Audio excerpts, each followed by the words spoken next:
ධර්මදේශනාව සිදු කිරීමට පෙර ආතුව සිදු කරන දේවතාරාධනයයි. සමන්ත චක්කවාලේසු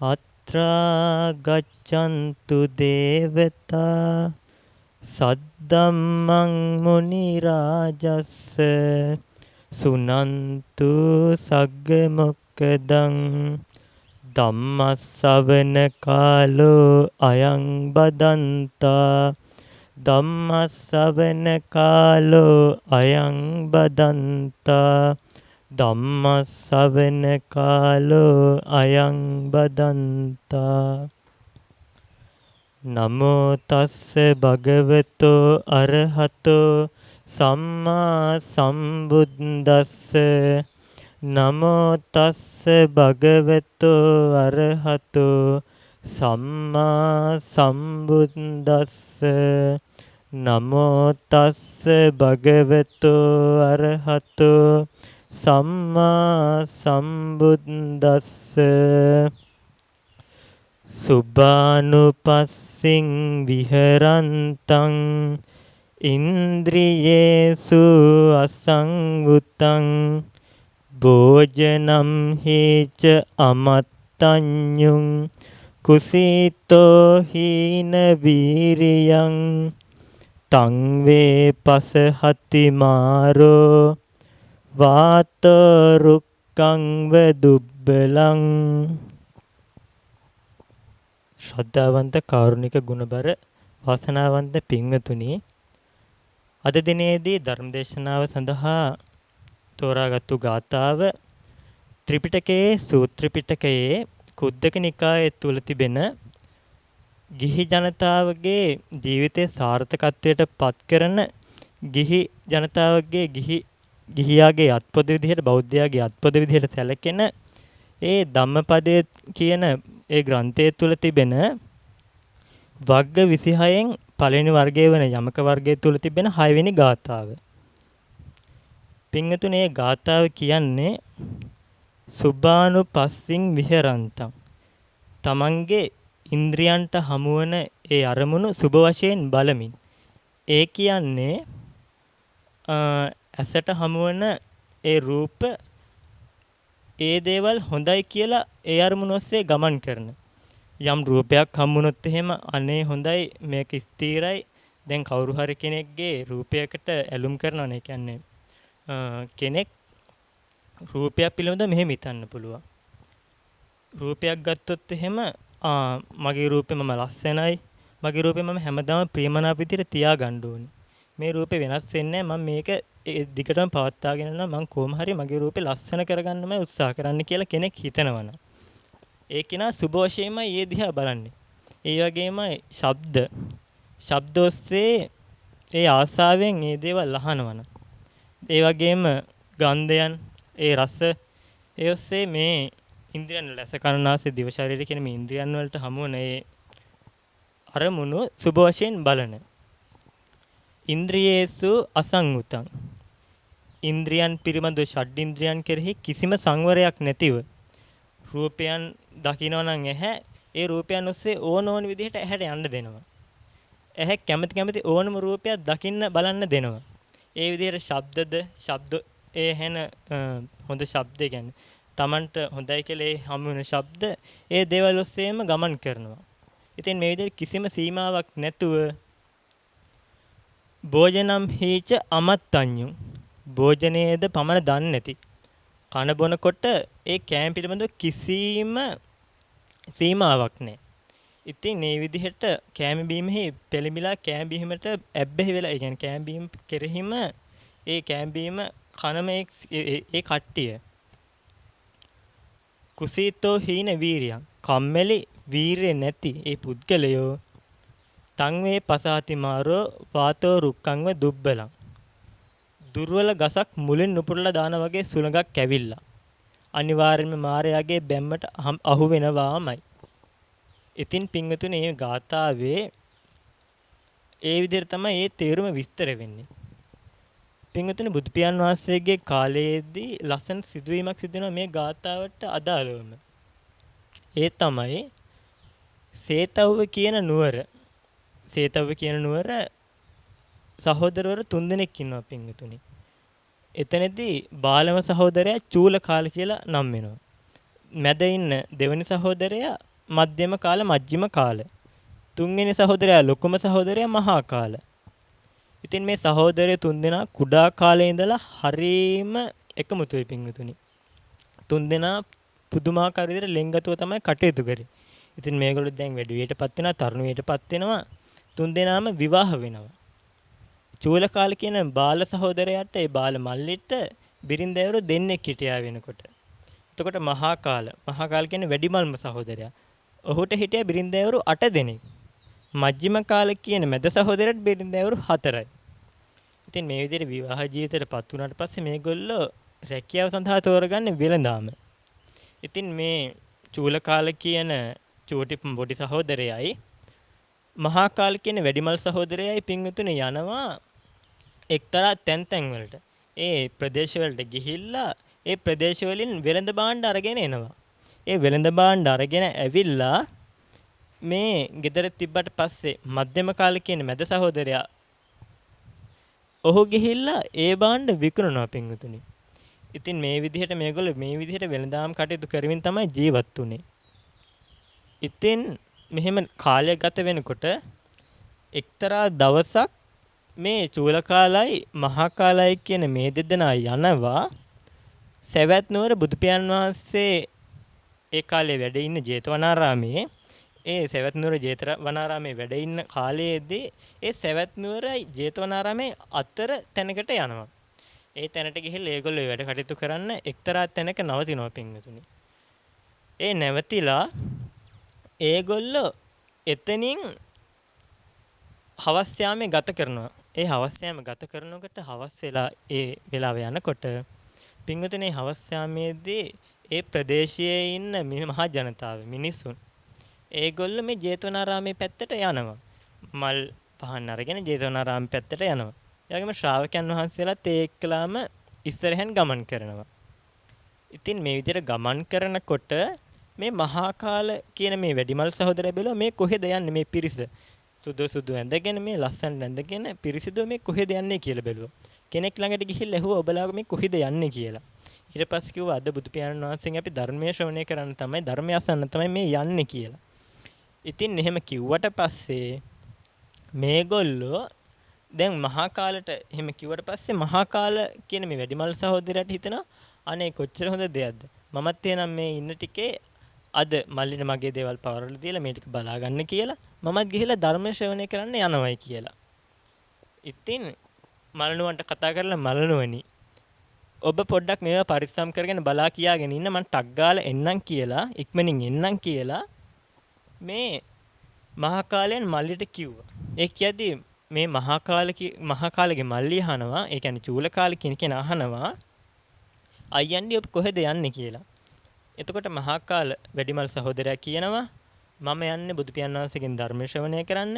මම ධර්ම ශ්‍රවණය කරලා එනකම් මේ ටික පරිස්සම් කරලා බලා ගන්න කියලා මල්ලිට බාර දීලා එතනින් යනවා පින්වතුනි. ඒ ගියාට පස්සේ බුදු පියාණන් වහන්සේ වැඩ සිටින ජේතවනාරාමයට ගිහිල්ලා බුදු පියාණන් වහන්සේට වැඳ නමස්කාර කරලා එකත් පස්සකින් ඉඳ ගන්නවා. ඒ ඉඳගෙන ඉද්දි බුදු පියාණන් වහන්සේ දිවසින් දකිනවා මේ තැනැත්තා ඊටමන් පින්වන්ත තැනැත්තෙක්. මොකද ඒ මහා කාලික කියන තැනැත්තා ගෙදරදී බිරින්දෑවරු 8 දෙනෙක් එක්ක විවාහ වෙලා හිටියත් ඔහු ඊටාත්ම ධාර්මිකව තමයි කටයුතු කරේ. කිසිම කෙනෙකුට හිංසාවක් පීඩාවක් කරන්නේ නැතුව අධර්මයෙන් නැතුව ධර්මයෙන්ම ධනෙදී ඒ දේවල් ඉපෙව්වා. ඉතින් මේ විදිහට ධාර්මිකව කටයුතු කරපු හින්දා ඔහුගේ පෙර සංසාරෙත් බොහෝ පින් තියෙනවා. බුදු පියාණන් වහන්සේ දිවසින් දකිනවා මේ තැනැත්තා ඊටාත්ම පින්වන්ත කෙනෙක්. ඉතින් ඒ දැකලා බුදු පියාණන් වහන්සේ ඔහු අරමුණු කරලා තමයි අද ධර්ම දේශනා කරන්න කියලා ජීවිතය පිළිබඳව නිස්සාරත්වයේ ජීවිතයේ අනිත්‍යතාවය අපි මරණයේදී කිසි දෙයක් ගෙනියන්නේ නැති බව ජීවිතයේ තියෙන අස්තිරත්වය පිළිබඳව ධර්ම දේශනා කරා ජීවිතයේ දුක්ඛ ස්කන්ධය පිළිබඳව.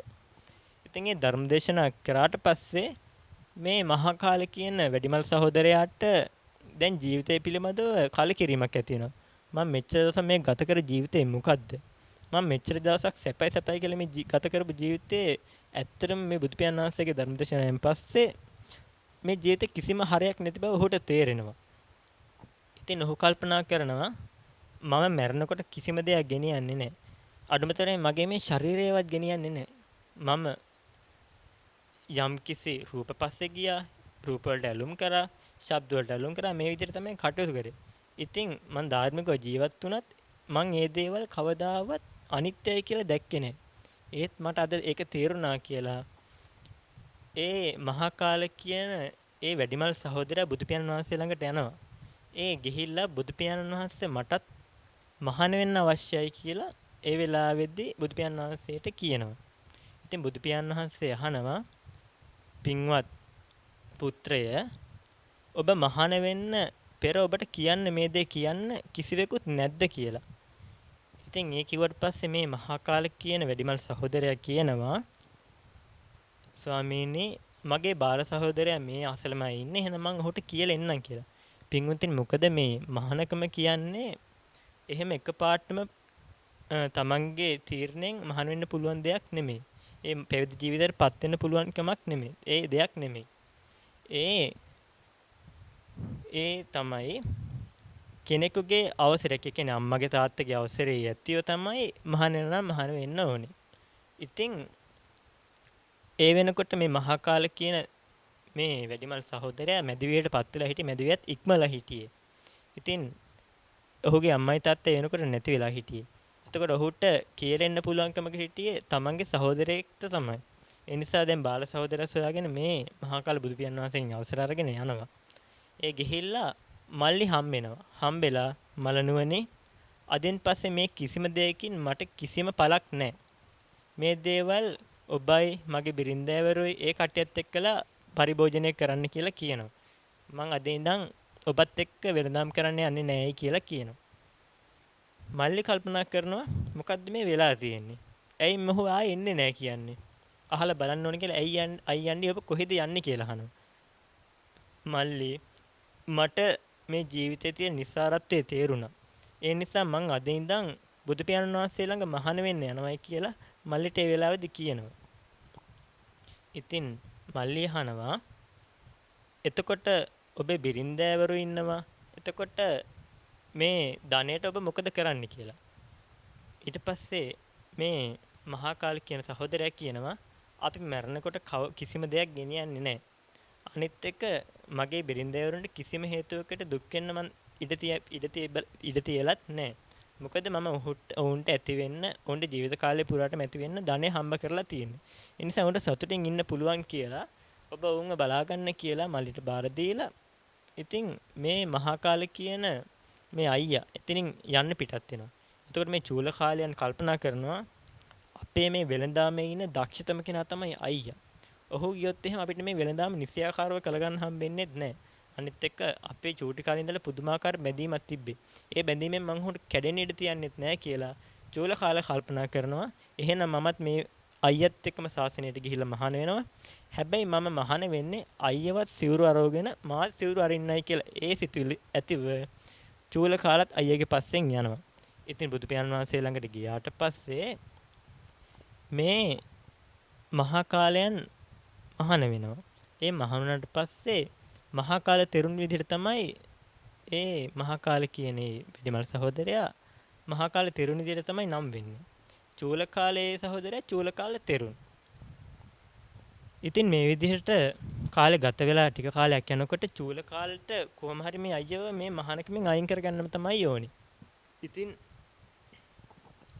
මහා කාල තෙරුන්ට ගිහි ජීවිතය ගැන දැන් කිසිම අදහසක් නැහැ. ටිකෙන් ටික ධර්මයෙන් ඔහු ඒ තෙරුන් වහන්සේ ටිකෙන් ටික ධර්මයෙන් වැඩෙන්න පටන් ගත්තා. ඒ වැඩෙද්දී ටිකෙන් ටික ජීවිතයේ තියෙන නිසාරත්වය පුදුමාකාර විදිහට තේරෙන්න පටන් ගත්තා. ඉතින් දවසක් බුදු පියාණන් වහන්සේ ළඟට ගිහිල්ලා මේ මහා කාල තෙරුන් මෙහෙම අහනවා. බුදු පියාණන් වහන්සේ දැන් මහාන වී මම ටික කාලයක් ගත වුණා. මට මේ ශාසනයේ පිරීමට දూరයන් කොතෙක් තිබේද කියලා බුදු පියාණන් වහන්සේගෙන් ඇහුවා. බුදු පියාණන් වහන්සේ ඒ වෙලාවේදී කියනවා පින්වත් ශ්‍රාවකය ඔබට මේ ශාසනය තුළදී පිරීමට දూరයන් දෙකක් තියෙනවා. ඒ තමයි ග්‍රන්ථ දూరය 1 අනිත් එක විදර්ශනා දూరය. පින්වතුනි මේ ග්‍රන්ථ දూరය කියන්නේ මහණුනාට පස්සේ ධර්මයේ විනය ඉගෙනගෙන ඒ ඔස්සේ ධර්ම මාර්ගයේ ගමන් කරන එකට. ධර්මයේ විනය ඉගෙනගෙනමින් තමයි ධර්ම මාර්ගයේ ගමන් කරන්නේ. ඉතින් මේ මහා කාල කියන තෙරුන් දැන් ඒ වෙනකොට මැදවියත් පහුවෙලා. ඉතින් මේ මැදවියත් පහුවෙලා හින්දා මේ තෙරුන් කල්පනා කරනවා දැන් මට ග්‍රන්ථ දෝරය පුරන්න විදිහක් නැහැ. මොකද ධර්මයේ විනය ඉගෙනගෙන ධර්ම මාර්ගයේ ගමන් කරන්න ගියොත් මගේ ජීවිතයේ තියෙන ආයුෂ ඉවර වෙලා මමත් මරණයටපත් වෙයි. එහෙම කල්පනා කරලා බුදු පියාණන් වහන්සේ මට ග්‍රන්ථ දෝරය වැඩිවීමට දැන් කාලයක් නැහැ. ඒ නිසා මම විදර්ශනා දෝරය බාරගන්න මේ කියලා බුදු පියාණන් වහන්සේගේ විදර්ශනා දෝරය ඉල්ලා සිටියා.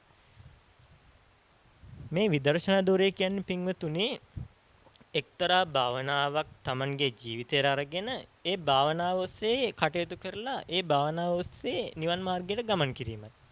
ඉතින් මේ මහා කාල තෙරුන් විදර්ශනා දෝරය ඔස්සේ දැන් කටයුතු කරන්න පටන් ගත්තා. ඔහොම ටික කාලයක් ගියට පස්සේ බුදු පියාණන් වහන්සේ ළඟට නැවතත් මේ මහා කාල කියන තෙරුන් එනවා. ඒ ඇවිල්ලා අහනවා බුදු පියාණන් වහන්සේ දැන් මම විදර්ශනා දෝරේ පුරමින් යනවා. එහෙත් මට මේ තැනට වඩා සෝහන් බිමට ගිහිල්ලා විදර්ශනා දෝරේ වඩන්න කැමතියි කියලා කියනවා. ඒ මොකද ඒ වෙනකොට මේ මහා කාල තෙරුන් වඩමින් සිටි අසුභ භාවනාව. ඒ දස අසුභයන්ගෙන් එක අසුභයක් Tamanගේ භාවනා කර්මස්ථාන විදිහට තියාගෙන ඒ අසුභය ඔස්සේ තමයි මේ භාවනාව කරමින් පවත්වාගෙන හිටියේ. ඉතින් සොහොනට ගියාම පහසු වෙයි කියලා බුදු පියාණන් වහන්සේගෙන් අවසර ඉල්ලනවා. ඉතින් බුදු පියාණන් වහන්සේ අවසර දෙනවා. එතකොට මේ මහා කාල තෙරුන් කියනවා එහෙනම් බුදු පියාණන් වහන්සේ සියලුම භික්ෂුන් වහන්සේලා නින්දට ගියාට පස්සේ මම ඒ සොහොන් බිමට ගිහිල්ලා ඊට පස්සේ මේ භික්ෂුන් වහන්සේලා අවදි වීමට පෙර මම නැවතත් මේ විහාරස්ථානයට පැමිණෙන්නම් කියලා අවසර අරගෙන එදා ඉඳන් සොහොන් බිමට වැඩම කරලා අසුභ භාවනාව වඩන්න. ඉතින් මේ විදිහට ටික දවසක් යනකොට මේ සොහොන් බිමේ පාලිකාවක් ඉන්නවා කාලි කියලා. සොහොන් පාලිකාවක්.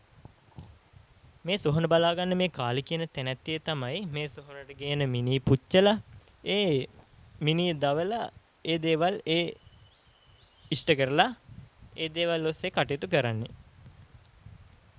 ඉතින් ඔහොම යනකොට දවසක් මේ කාලි කියන තැනැත්තිය මේ රැතිස්සේ කෙනෙකුන් එනවා කියනවා දකිනවා. ඉතින් එක දවසක් මග රැකගෙන ඉන්නවා.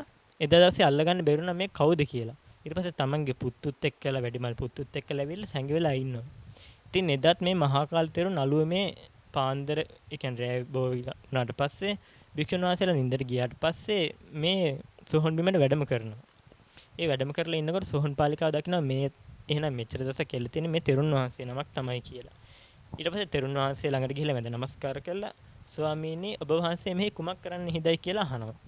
එතකොට මේ මහා කාල කියන තෙරුන් වහන්සේ කියනවා නෙගණියනි මම මේ සොහොන් බිමට ආවේ අසුභ භාවනාව වඩන්න.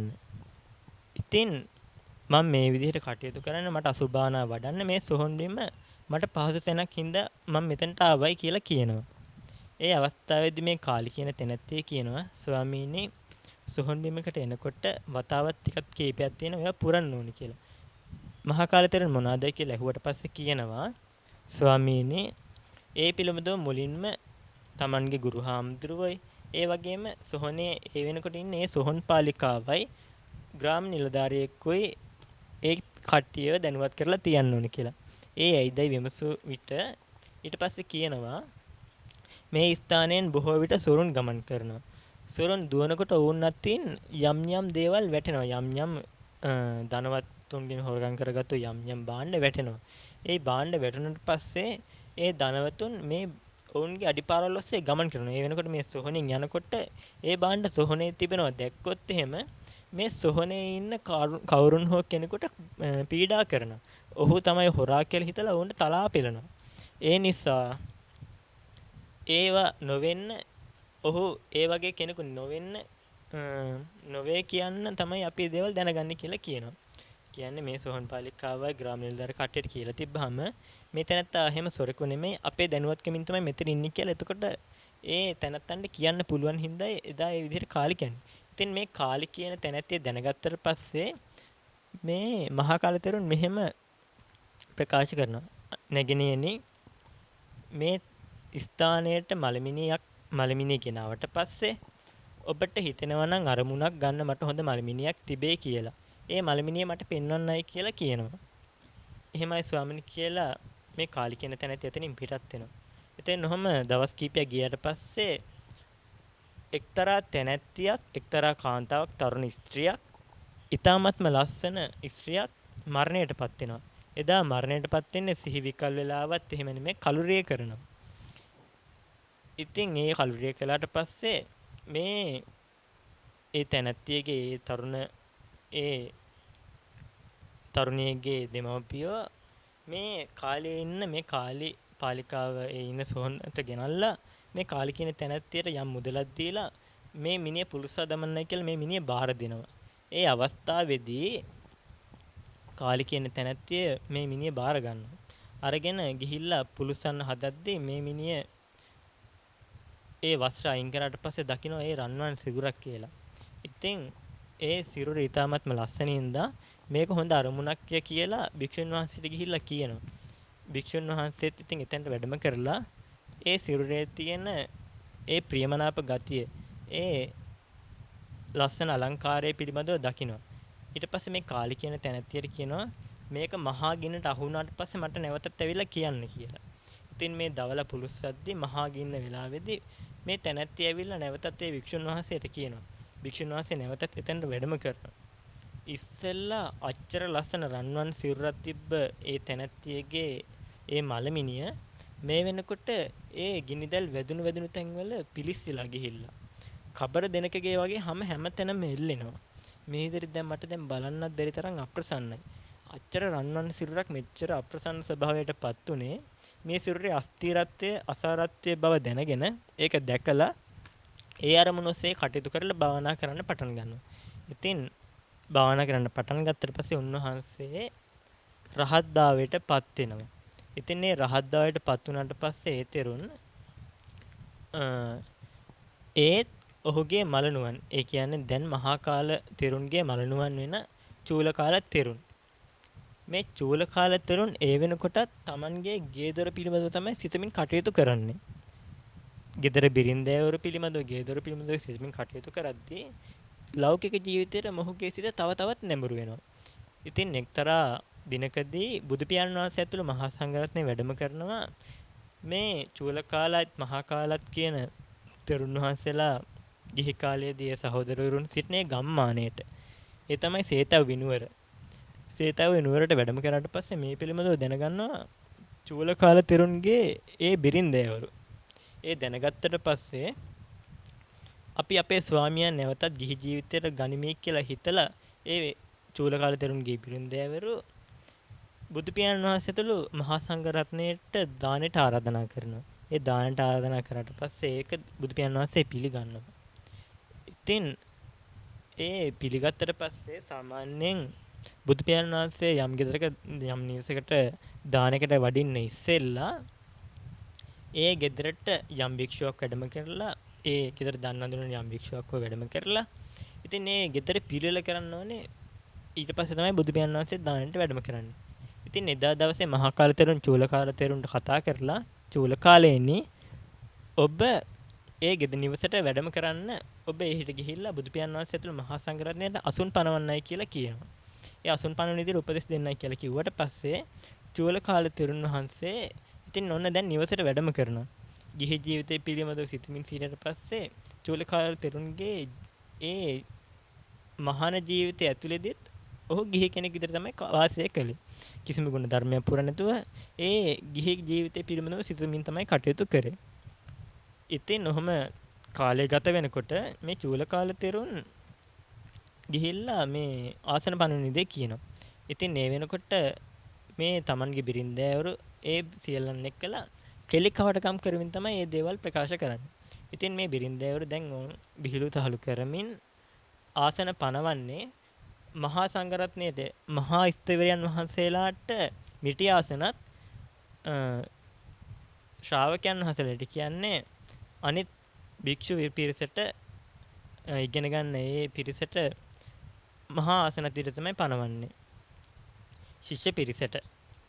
ඉතින් මේ විදිහට පැනෙව්වට පස්සේ මේ චූලකාල තෙරුන් කියනවා ওই විදිහට නෙමෙයි ආසන පනවන්නේ. ශිෂ්‍යවරයන් වහන්සේලාට කුඩා ආසන. මේ බුදු පියාණන් වහන්සේ තුළ මහා ස්තවරයන් වහන්සේලාට මහා ආසනයි පනවන්නේ කියලා කියනවා. ඉතින් කෙලිකවටකම් කරමින් සිටමින් ඒ බිරින්දෑවරු දැන් චූලකාල තෙරුන් වහන්සේට මෙහෙම කියනවා. ඔබ කොහොමද එහෙම කියන්නේ? ඔබෙන් උපදෙස් ගන්න තිබ්බා ඔබ අපෙන් අහලා මහණුණා නම්. දැන් ඔබ මහණ ජීවිතේටපත් උනේ අපෙන් අහලා නෙමෙයිනේ. ඒ නිසා ඔබෙන් අපිට වැඩක් නැහැ. ඔබ දැන් ගිහි වෙන්න දැන් මහණ ජීවිතේ සිටිය ඇති කියලා මේ චූලකාල තෙරුන්ගේ වස්ත්‍ර ඒ සිවුරු ඔක්කොම අයින් කරලා සුදු වස්ත්‍ර අඳින මේ බිරින්දෑවරු දෙදෙනා. ඉතින් මේ සුදු වස්ත්‍ර ඇඳුවට පස්සේ චූලකාල ඒ වෙනකොට ගිහි කෙනෙක් විදිහට තමයි කටයුතු කරන්නේ. ඉතින් මේ කිසිම ගුණ ධර්මයක් පුරන්නේ නැතුව වස් සමාදම් වීමක් වෙන්නේ නැතුව හිටපු මේ චූලකාලයන් ගෙදර ගැනම සිතමින් හිටපු මේ චූලකාලයන් ඒ වික්ෂුන් වහන්සේ නමක් වෙලා ඉඳලා ගිහි ජීවිතයට පත් වෙද්දි තිබෙන ඒ ලැජ්ජාව ඔහුට ඒ වෙනකොට තිබ්බේ නැහැ. මොකද ඔහු ඒ වෙනකොටත් කිසිම ගුණ ධර්මයක් පුරුපු නැති හින්දා පින්වතුනි. ඉතින් මේ විදිහට සුදු වස්ත්‍ර අඳලා ඔබ දැන් ගිහිල්ලා බුදු පියාණන් වහන්සේ ඇතුළු මහා සංඝරත්නය වැඩමවාගෙන ගෙදරට එන්න. ඊට පස්සේ අපි දාන පූජා කරන්නම් කියලා මේ තැනැත්තාව දැන් යවනවා පින්වතුනි. ඉතින් මේ තැනැත්තා ඒ විදිහටම කිසිම ලැජ්ජාවක් නැතුව බුදු පියාණන් වහන්සේ ඇතුළු මහා සංඝරත්නය වැඩමවාගෙන ගෙදරට එනවා. ඉතින් ওই විදිහට එදා දවසේ බුදු පියාණන් වහන්සේ ඇතුළු මහා සංඝරත්නයේ දානේ වළඳනවා. දානේ වළඳලා ඊට පස්සේ මේ සිද්ධිය මේ සිදුවීම මහා කාල තෙරුන්ගේ බිරින්දෑවරුත් දැනගන්නවා. ඉතින් මහා කාල තෙරුන්ගේ බිරින්දෑවරු දැනගත්තට පස්සේ එහෙනම් චූලකාල තෙරුන්ගේ ඒ බිරින්දෑවරු චූලකාලව නැවත ගිහි ජීවිතයට රඳවා ගත්තා. අපිත් එහෙනම් අපේ ස්වාමියාව ගමුයි කියලා හිතලා නැවතත් මහා සංඝරත්නය ළඟට ගිහිල්ලා මහා සංඝරත්නය බුදු පියාණන් වහන්සේ ළඟට ගිහිල්ලා දානකට ආරාධනා කරනවා. ඉතින් දානකට ආරාධනා කරාට පස්සේ අර වගේම එදා දවසේ වෙනත් භික්ෂුන් වහන්සේ නමක් මේ ගෙදරට ඇවිල්ලා ආසන පනවනවා. ඒ නිසා එදා දවසේ ඔවුන්ට කිසි දෙයක් කරගන්න හම්බෙන්නේ නැහැ. දානෙට දැන් ආරාධනා කරලා බුදු පියාණන් වහන්සේ ඇතුළු දානෙට මහා සංඝරත්නයන් වහන්සේලා දානෙට වැඩම කරාට පස්සේ දන් වළඳලා අවසානයේදී බුදු පියාණන් වහන්සේට මේ බිරින්දෑවරු මෙහෙම කියනවා. ස්වාමීනි ඔබ වහන්සේ දන් වළඳලා අවසන් වුණාට පස්සේ වඩින සේක්වයි. මහා කාල තෙරුන් අපිට පින් අනුමෝදන් කරලා නැවතත් වඩීවි කියලා බුදු පියාණන් වහන්සේට ප්‍රකාශ කරනවා පින්. ඉතින් මේ අවස්ථාවේදී බුදු පියාණන් වහන්සේ එකපාර අරගෙන එතනින් පිටත් වෙන දාන වළඳලා ඉවරලා. ඉතින් මේ සිද්ධිය පිළිබඳව යම් භික්ෂුන් වහන්සේලා පිරිසක් මෙහෙම කතා වෙනවා. ඊට කලින් දවසේ ඊට පෙර දවසේ බුදු පියාණන් වහන්සේට දානට ආරාධනා කරපු චූලකාල තෙරුන්ගේ බිරින්දෑවරුන් චූලකාලයන් ගෙදරට ගියාට පස්සේ ඔහුව ඒ භික්ෂු තනතුරෙන් අයින් කරලා භික්ෂු පදවියෙන් අයින් කරලා ගිහි ජීවිතයට පොළඹවා ගත්තා. ඉතින් අද දවසේ ඒ සිද්ධිය දැකත් බුදු පියාණන් වහන්සේ මේ මොකක්ද කළේ? එදා චූලකාලයන් හිටියේ බිරින්දෑවරු දෙදෙනෙක්. ඒත් මහා කාලයන්ට ඉන්නේ බිරින්දෑවරු 8 දෙනෙක්. ඉතින් මේ මහා කාල තෙරුන් නිසැකවම අද දවසේ නම් ගිහි ජීවිතයට පත් කර ගනී කියලා මේ යම් භික්ෂුන් වහන්සේලා පිරිසක් කතා වෙනවා. මේ කතාව අසාගෙන සිටු බුදු පියාණන් වහන්සේ අවස්ථාවේදී කියනවා භික්ෂුණී ඔබ මේ කුමක්ද කියන්නේ? ඔබ සිතනවාද චූල කාලය වගේම මහා කාලත් මේ විදිහට කටයුතු කරේ මහා කාලොත් ගිහි ජීවිතයට ඒ බිරින්දෑවරු ගනී කියලා. ඊට පස්සේ මේ භික්ෂුන් වහන්සේලා එසේ ස්වාමීනි කිව්වට පස්සේ නෑ. මහා කාල තෙරුන් කියන්නේ එසේ මෙසේ කෙනෙක් නෙමෙයි. ඒ තෙරුන් හැම දෙයක් පිළිබඳව අසුබ විදිහට දකින කෙනෙක්. අසුබ භාවනාව ඔස්සේම කටයුතු කරන කෙනෙක්. මේ මහා කාල තෙරුන් මේ ජීවිතයේ තියෙන අස්තිරත්වය අසාරත්වය පිළිබඳව හොඳාකාරවම දන්නවා. ඒ නිසා මහා කාල තෙරුන්ට අතක්වත් ඒ බිරින්දෑවරුන්ට තියන්න හම්බෙන්නේ නැහැ කියලා කියනවා. ඉතින් මේ විදිහට කියද්දී මහා කාල තෙරුන්ගේ බිරින්දෑවරුත් අර විදිහටම ඔබ පැවිදි ජීවිතේ දැන් හිටිය ඇති. දැන් ගිහි ජීවිතයටපත් වෙන්නයි කියලා අල්ලගන්න මේ මහා කාල තෙරුන් අල්ලගන්න හදනකොටම මහා කාල තෙරුන් මොවුන්ගේ ඒ අරමුණ දැකලා එතනින් දිවසින් වැඩිය පින්නතුනි. ගෙදර තිබ්බ ඒ වහලේ අයින් කරලා දිවසින්ම වැඩියා. දිවසින්ම වැඩලා බුදු පියාණන් වහන්සේ ගාවට වැඩම කරා. ඉතින් මේ වෙලාවේදී අර භික්ෂුන් වහන්සේලාට බුදු පියාණන් වහන්සේ නැවතත් මේ විදිහට ගාථා ප්‍රකාශ කරනවා. අසුභානුපස්සින් විහරන්තං ඉන්ද්‍රියේසු සුසංවුතං භෝජනම් හීච අමත්තඤ්ඤුං සද්දං ආරද්ද වීරියං තං වේනං පසහති මාරෝ වාතෝ සෙලංව පබ්බතං.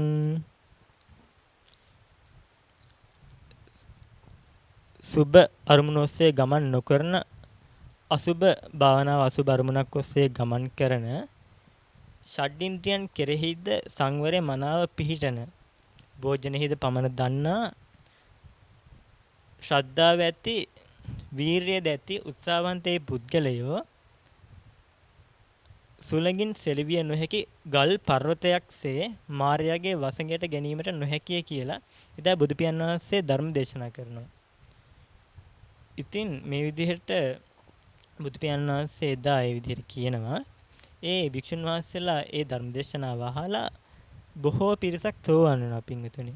ඉතින් අවසානයේදී බුදු පියාණන් වහන්සේ සියලු දෙනාටම මේ ගාථාවේ මේ ජීවිතයේ තියෙන අස්ථීරත්වය අසාරත්වය මේ ජීවිතය කියන දේ හැමදාම පවතින්නේ නැති බව කියමින් ධර්ම දේශනා කරන පින්විතුනි. ඉතින් මේ කතාව ඇතුලේදී අපිට පින්විතුනි මේ ජීවිතය කියන්නේ නිසකවම අපිට උපතක් හම්බුනා නම් අපි අනිවාර්යයෙන්ම මරණයට පත් වෙනවාමයි පින්විතුනි.